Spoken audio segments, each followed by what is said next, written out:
जय हिंदू राष्ट्र। जो चीज़ जहाँ खोई जाती है वहीं ढूंढी जाती है, वहीं मिलती है। ये एक न्याय शास्त्र है, एक सिद्धांत है। ज्ञानवापी मस्जिद का मुकदमा ज़माने से, पिछली सदी से कोर्ट में है, लगातार चल रहा है। मुद्दा क्या है कि ज्ञानवापी यानी काशी विश्वनाथ के मंदिर को औरंगज़ेब ने तोड़कर मस्जिद बनाई थी। कोई व्यक्ति, सामान्य व्यक्ति भी वहाँ जाएगा तो देख लेगा कि जो उसकी दीवारें हैं वो भिन्न प्रकार की हैं और जो गुंबद बने हैं वो अलग तरह के हैं। दीवारों पर भग्न मूर्तियाँ हैं, कमल हैं, देवी की मूर्ति हैं, श्रृंगार गौरी की इत्यादि बहुत सारे चिन्ह हैं। कोई भी देखकर समझ सकता है कि ये मंदिर रहा है। अंधे की भी समझ में आ जाएगा कि ये मंदिर है, यह मंदिर रहा है। फिर उस पर दावा किया गया, मुकदमा कोर्ट में ज़माने से मुकदमा चल रहा है। इस वाली सदी के 23 साल तो अब गुजर चुके हैं और 20-50 साल से इस पर मुकदमा चल रहा है। अब आकर ये स्थिति आई है कि कोर्ट ने सर्वे के आदेश दिए। जब सर्वे किया तो वज़ू खाना जिसे कहते हैं, जहाँ पर वो हाथ पैर धोते हैं अपने नमाज़ पढ़ने के लिए, वहाँ शिवलिंग निकल आया। मुस्लिम पक्ष उसको बता रहा कि फव्वारा है। उसके ऊपर सीमेंट से कुछ लीपापोती करी गई है जिसके कारण से वो आधार। फव्वारा क्या होता है कि कहीं ऊंचाई से पानी छोड़ा जाता है जिसके दबाव से, या फिर नीचे पंप हो तो उसके दबाव से पानी फव्वारे में से बाहर निकलता है। यानी औरंगज़ेब के काल में बनारस में पानी की टंकियां थीं, ये कहना चाह रहे हैं मुस्लिम पक्ष। तो उस वज़ू खाने को सील कर दिया गया है। आप कल्पना करें कि अपने ही लोग, हाँ मुसलमान हम ही से तो कन्वर्टेड हैं। इनके पूर्वजों ने जिस शिवलिंग पर दूध, दही, घी, शहद चढ़ाया है, चंदन लगाया है, जिसका उतरा हुआ चंदन अपने माथे पर लगाकर प्रसन्नता से फूले नहीं समाये हैं, उन्हीं की संतानें ऐसी विचित्र, ऐसे बीभत्स काम करने लगी कि वहाँ हाथ पैर धो रही हैं। बहुत गंभीर विषय है ये सोचने का। अभी भी अब दोबारा हाई कोर्ट ने आदेश कर दिया कि वहाँ पूरे मंदिर का सर्वे होना चाहिए। पूरा परिसर का सर्वे की क्या ये, क्योंकि कितना पुराना है, इसका समय कितना पुराना है और क्या ये मंदिर रहा है। क्योंकि किसी भी सूरत, किसी मस्जिद की दीवार पे कोई कितना भी ऐसा मुसलमान जो बिल्कुल हिंदू मुस्लिम एकता में विश्वास रखता हो, ऐसा कोई होता है मुझे नहीं पता, मान लेते हैं कोई ऐसा रहा होगा, और राजा वो भी मस्जिद बनाएगा तो उसकी दीवार में मूर्तियाँ नहीं लगाएगा। क्योंकि बुत परस्ती इस्लाम कुफ्र मानता है, शिर्क मानता है, सबसे बुरा पाप। आप शराब पिएं, आप व्यभिचार करें, आप परस्त्री गमन करें, आप चोरी करें, लुटेरे हों, आप डकैती डालें, कुछ भी करें, वो पाप शिर्क के पाप से कम है। शिर्क का पाप यानी आप अल्लाह के अलावा किसी और की पूजा करें, वो सबसे बीभत्स पाप है इस्लाम की दृष्टि में। तो ये तो तय कि अपनी दीवारों पे वो मूर्तियां लगाने से रहे, कोई मतलब नहीं है। अगर मूर्तियां हैं तो इसके प्रमाण मिल जाएंगे। इसके सिलसिले में कोर्ट ने आदेश किया। मुस्लिम पक्ष सुप्रीम कोर्ट चला गया, वहाँ से स्टे ले आया। डीएम ने सर्वे रोकने से इनकार कर दिया, बोले अखबार में छपता रहे, हमारे पास तो जब आदेश आएगा तब करेंगे। फिर उसके बाद इस समस्या को समस्या खड़ी कर देगी। मैं यहाँ उस मानसिकता को समझना चाहता हूँ कि वो लोग कौन हैं जो बार बार ज्ञानवापी के मंदिर को मस्जिद बताने में तुले। ज्ञानवापी प्रांगण में नंदी की प्रतिमा है। नंदी की प्रतिमा इस तरह से बनाई जाती है, सामने शिव मंदिर हो, शिवलिंग हो, तब सामने उसके बाहर नंदी की प्रतिमा रखी जाती है। इस मस्जिद के अंदर नंदी की प्रतिमा है। ऐसे सैकड़ों उदाहरण हैं वहाँ, एक आध 2 10 50 नहीं, सैकड़ों उदाहरण हैं जिससे पता लगता है ये मस्जिद मंदिर था, इस मंदिर को तोड़ के मस्जिद बनाई गई है। मैं सोचता हूँ कि वहाँ बनारस के मुसलमानों को जो मुकदमा लड़ रहे हैं, कभी इस बात की चिंता नहीं सताती कि हिंदू तंग आके अपनी पर उतर आएंगे, अपनी सी करेंगे, तब क्या होगा? राज्य धर्मनिरपेक्ष, तटस्थ, सेना, पुलिस, सारी चीज़ें मुसलमानों के पक्ष की नहीं हैं। और अब स्थिति ये है कि राजनीतिक रूप से भारत में एक ऐसी पार्टी सत्ता में है जो कम से कम इस्लामी नहीं मानी जाती। इसके बावजूद कि एकम सनातन वाले वहाँ भड़बड़ मचा रहे हैं और ये कह रहे हैं यूँ हो गया, वो हो गया, कुछ लौंडे लपारे हैं जो इस तरह की बातें कर रहे हैं, मगर कुल मिलाकर ये सरकार इस्लामी पक्ष की नहीं है। हिंदू पक्ष अगर बिलबिला उठा और संघर्ष पर आमादा हो गया, यानी वही रास्ता जो राम जन्मभूमि में हुआ, और राम जन्मभूमि में अगर बाबरी मस्जिद, राम जन्मभूमि पर बनी बाबरी मस्जिद ढाई नहीं जाती तो प्रमाण नहीं निकलते, क्योंकि प्रमाण सब नीचे से निकले हैं, ज़मीन के अंदर खुदाई में हुई है तब उसमें। और सरकार के आदेश पर, सरकार क्षमा करेंगे, कोर्ट के आदेश पर सरकार ने खुदाई कराई है।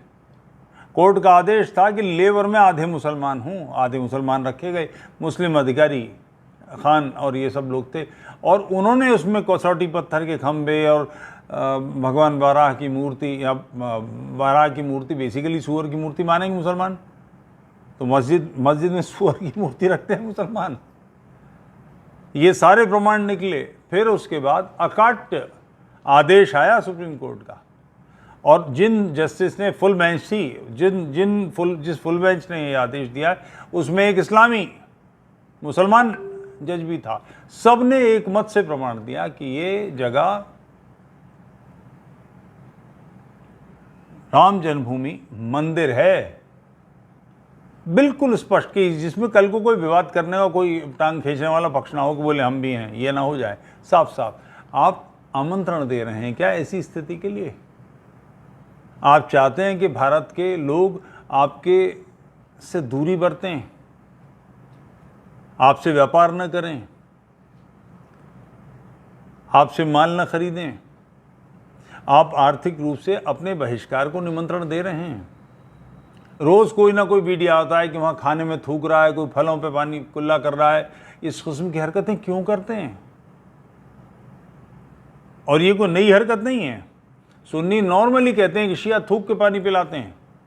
ये थूक के पानी पिलाना सुन्नत है।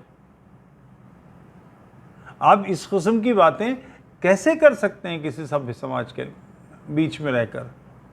लोग आपके हाथ से सामान लेना बंद कर देंगे। कल्पना करें फिर आपकी दुकानदारी कैसे चलेगी, आपका काम कैसे चलेगा? आप जिस भी समाज में रहें, जिस भी नगर में रहें, जिस भी मोहल्ले में रहें, ये तो असंभव है भारत में कि आप सिर्फ मुसलमानों से ही व्यापार करेंगे, उन्हीं के साथ काम करेंगे। ये तो हो ही नहीं सकता। आप लगातार कूच रहे हैं लोगों को, तक कष्ट दे रहे हैं, लोगों को दुख दे रहे हैं। समाज तिलमिला रहा है, भौं तनती जा रही है उसकी। और ये कोई यही नहीं कर रहे, सारी दुनिया में कर रहे हैं। 9/11 ट्विन टावर वहाँ उड़ाए, उसके बाद प्रस्ताव रखा कुछ हरामियों ने मिलके कि ट्विन टावर की जगह पे मस्जिद बनाएंगे। इससे सामाजिक शांत, सभ्यता का, सौहार्द का व्यवहार होगा। वो तो गनीमत रही कि वहाँ के कुछ लोगों ने कहा ठीक है, इसके बिल्कुल बगल में एक पोर्क की दुकान खोली जाएगी जिसमें सूअर बेचा जाएगा, और राइट साइड में एक गे क्लब होगा जिसमें होमोसेक्सुअल्स का वो होगा, और बार बनाया जाएगा इसके सामने यूँ होगा। तब फिर चैन से बैठे हैं। ये नॉन मुस्लिम्स की जगह को तोड़ के उस पर अपना आधिपत्य स्थापित करके इस पर लगातार जूझते रहना, ये क्यों कर रहे हैं? 1500 साल पहले का इतिहास है और उसे अंडू नहीं किया जा सकता। उसके बारे में चर्चा करने का कोई मतलब नहीं, पास्ट है। मगर आप उसे आज भी अपनी ज़िंदगी में उतारने में लगे रहेंगे, आज भी उस सारे व्यवहार को करने में लगे रहेंगे, और उसी कुफ्र, ईमान और शिर्क और फलाना ढमाका ये अंडबंड करते रहेंगे, तो कितने दिन आपका जीवन है? लोग प्रहार करने पर उतर आएंगे तब क्या होगा? आप सिर्फ इस्लामी समाज में मोहल्लों में रह सकते हैं, बाहर नहीं निकलेंगे। और दबोचने लगे तब, लोग आपके पीछे पड़ गए तब, आप गृह युद्ध को दावत क्यों दे रहे हैं? 20 करोड़ लोग 110 करोड़ लोगों से लड़ सकते हैं? संभव है? ऐसी स्थिति लगातार करते चले जाना जिससे समाज तिलमिला उठे, लोग बहुत बौखला के आक्रमण कर दें, उधम मच जाए सारे भारत में, ऐसी स्थिति क्यों बना रहे हैं? सुप्रीम कोर्ट जाने के लिए ढेर पैसा लगता है, आप उसको इतना सब कुछ कर किसके लिए रहे हैं? आप कौन सा भारत अपने बच्चों के लिए, अपने पोते पोते के लिए छोड़ेंगे? आपका बेटा घर से बाहर निकले जो आपकी बुआ, आपकी पुत्रवधू दुआ करती रहे कि सुरक्षित घर लौट आए। मुनव्वर राना का शेर है ना, ये एक ऐसा कर्ज है जिसको अदा मैं कर नहीं सकता, मैं जब तक घर न लौटूं मेरी माँ सजदे में रहती है। तो हम लोग मजाक में कहते थे ये बाहर जाके करता क्या है जो उसकी माँ दिन भर सजदे करती रहती है? हमारी माँ तो नहीं करती, हम कहीं बाहर जाते हैं किसी और की माँ भी नहीं करती, मुनव्वर की माँ क्यों करती है? कि मुनव्वर करता क्या बाहर जाके? ये धक धक हर समय धुकधुकी बंधी रहे कि पता नहीं इसके साथ क्या हो जाएगा। आप ऐसा, क्योंकि ये आपका ही मामला नहीं है, मेरे बेटे का मामला है, मेरे पोते का भी मामला है। समाज में ऐसी उपद्रव की स्थिति आ जाएगी, एक दूसरे से तलवारें खिंच जाएंगी, एक दूसरे की शक्ल से नफरत करने लगेंगे लोग। ऐसा वातावरण क्यों बना रहे हैं? और बदले में क्या देना है? कृष्ण जन्मभूमि, काशी विश्वनाथ और कुछ 100 से 500 मस्जिदें जिनके बारे में रिकॉर्ड है कि ये मस्जिदें मंदिरों को तोड़ के बनाई गई। कुछ हरामजादों ने ये सारा काम किया है, कुछ बहुत बुरे गंदे लोगों ने ये काम किया है। उस परंपरा से अपने आप को क्यों जोड़ रहे हैं? आप इस भारत के हिस्से हैं, आप इसी की धरती के लोग हैं, यहीं से कन्वर्टेड हैं। आप अपने उत्स पर, अपने मूल पर थूक क्यों रहे हैं? इसका परिणाम, क्योंकि ये निश्चित समझिए कि समाज खौल रहा है। ईश्वर करे कि ऐसा दिन ना आए कि हम एक दूसरे की शक्लों से नफरत करने लगें। मेरे किसी शायर दोस्त का कि माँ का, पिता का देहांत होता है तो मैं अपनी जिम्मेदारी समझता हूँ, फ़र्ज़ समझता हूँ, अपना कर्तव्य समझता हूँ कि उसके पिता को कंधा दे के कब्रिस्तान तक पहुँचाऊँ, उसकी माँ को कंधा दे के कब्रिस्तान तक पहुँचाऊँ। वो मेरे पिता भी हैं, मेरी माँ भी है, मैं ऐसा ही सोचता हूँ। मगर मुझे चिंता हो कि मैं उसके घर नहीं जा सकता कि वो इस्लामी इलाका है, मुझ पर आक्रमण हो सकता है, मेरे घर का कुछ, मेरी घर में कोई समस्या हो। हाँ, ये बात कहते हुए याद आया, दिल्ली के इतने शहरों के मैंने मित्रों को कंधे दिए, मेरी पत्नी का देहांत हुआ, एक भी नहीं आया कमबख्त।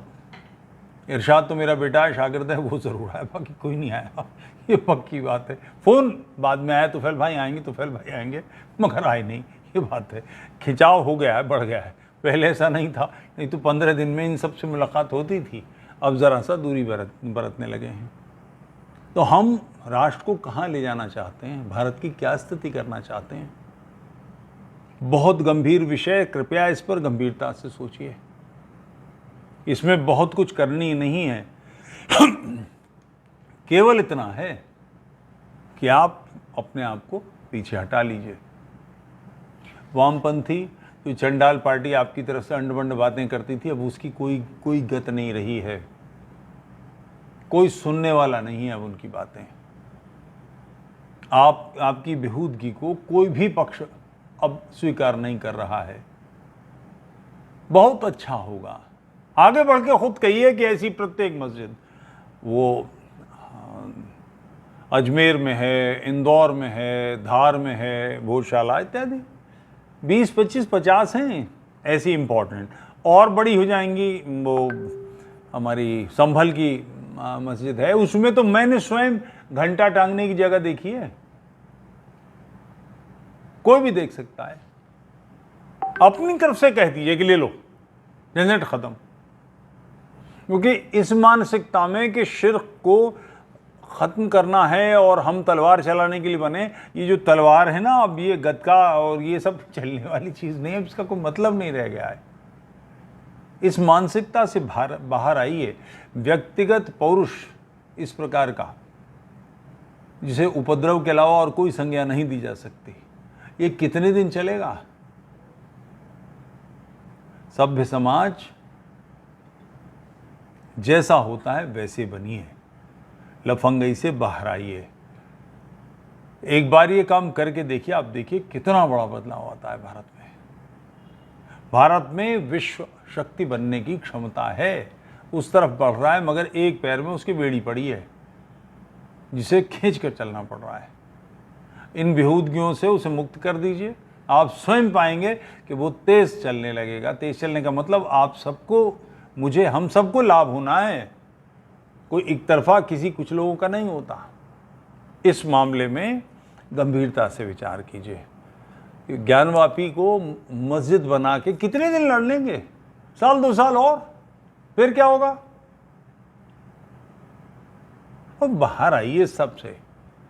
कुछ मस्जिदें छोड़ जाएंगे तो इससे जान नहीं चली जाएगी, इस्लाम की नाक नहीं कट जाएगी।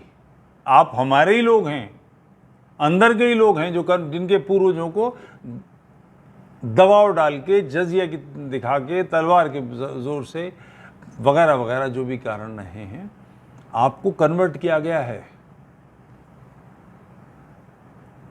ये एक इतिहास ने बड़ा रास्ता मोड़ दिया है आपको। इस मोड़ पर अगर आप संभल गए तो बहुत शांत, सभ्य, सुसंस्कृत, अच्छे भारत की तरफ आप बढ़ जाएंगे। अन्यथा जो होगा सो होगा, देखेंगे फिर। जय हिंदू राष्ट्र।